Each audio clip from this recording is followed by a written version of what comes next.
Ce matin-là, j'ai rencontré Ioana Maria Stancescu. Elle ramenait de Bucarest la bonne humeur, qui se mélangeait à la pluie parisienne, tout comme dans son roman remarqué au festival de Chambéry, Tout ce que j'ai promis à mon père. Un roman qui retrace la vie d'une femme mise dans une situation limite, qui se réinvente, se redécouvre et fait la paix avec son passé.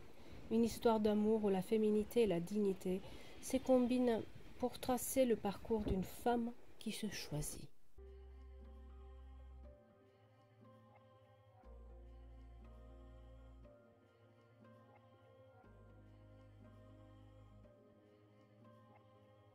La première chose qui me traverse l'esprit, c'est que je suis la mère d'Anna.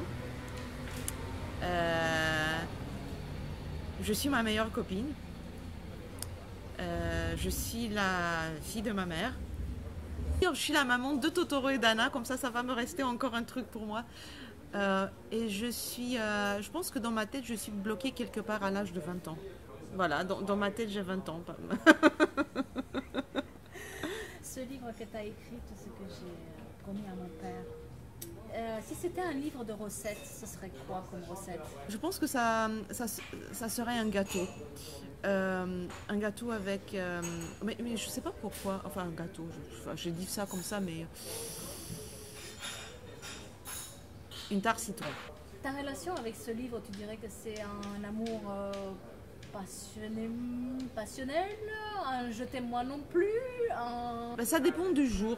C'est comme la relation que j'ai dernièrement avec le miroir. Il y a des jours où ça me plaît ce que je vois et puis il y a des jours où je déteste ce que je vois.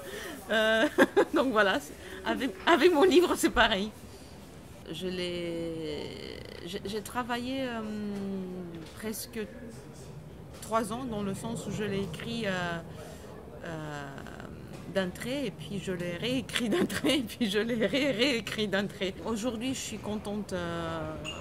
Allez, ça va, je le laisse tranquille. Quel est le personnage que tu aimerais réécrire? Tiens, il y en a un? Oui, l'enfant. Ouais, je pense que l'enfant... Mais parce que... ouais, je sais pas. Je pense que pour l'enfant, je pourrais nuancer un peu plus. À qui tu ne recommanderais pas ce livre? Ah là, c'est une question difficile. Peut-être à quelqu'un qui est trop jeune pour ce genre d'histoire. Même si, tu sais, à un moment donné, j'ai eu une discussion justement avec des jeunes, des étudiants, par rapport au sujet de mon bouquin. Et il y avait un garçon qui m'a dit, bah, vous savez, moi, je l'ai lu et à force de le lire, moi, je pensais à ma mère, pas forcément à moi-même ou à ma fiancée. Donc allez, lisez-le tous. Et vous revenez vers Ioana pour dire qu'il n'est pas ce livre. Voilà, si ça vous plaît pas, bah, vous me cherchez sur Facebook. Si c'était à recommander ce livre à un homme politique? Ah, au ministre de la Santé. Roumain ou français? Roumain. On va pas dévoiler le sujet.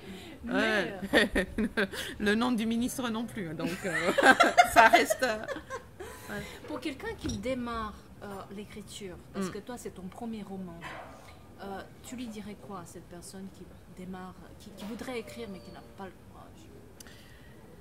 Tu sais, plus que le courage, c'est une question d'organisation. Enfin, je dirais personnellement que c'est une question d'organisation dans le sens, c'est du boulot. Déjà, pour commencer, il faut dire que c'est du boulot dans le sens où, allez, tu as peut-être l'inspiration. Il faut être bien organisé et écrire et avoir un rythme d'écriture. Après, on peut revenir à ce qu'on a déjà écrit.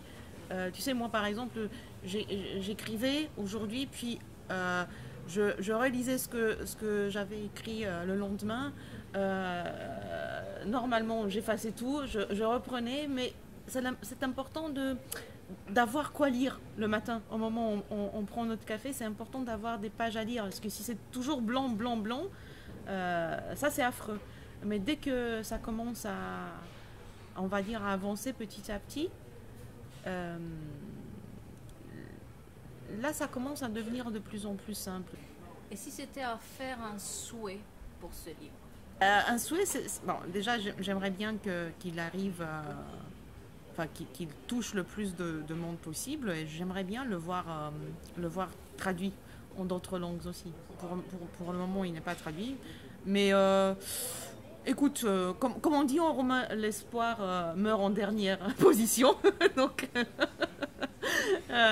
moi je suis optimiste. Je me dis que peut-être un jour, ou encore comme dit ma mère, peut-être que c'était pas encore le moment.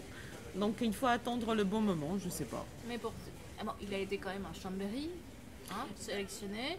Ça t'a apporté un peu de visibilité. Ça m'a apporté un peu de visibilité, surtout dans les cercles littéraires roumains, parce que même si j'étais présente à Chambéry, même si j'ai discuté avec... ça m'a apporté effectivement des relations avec les écrivains français.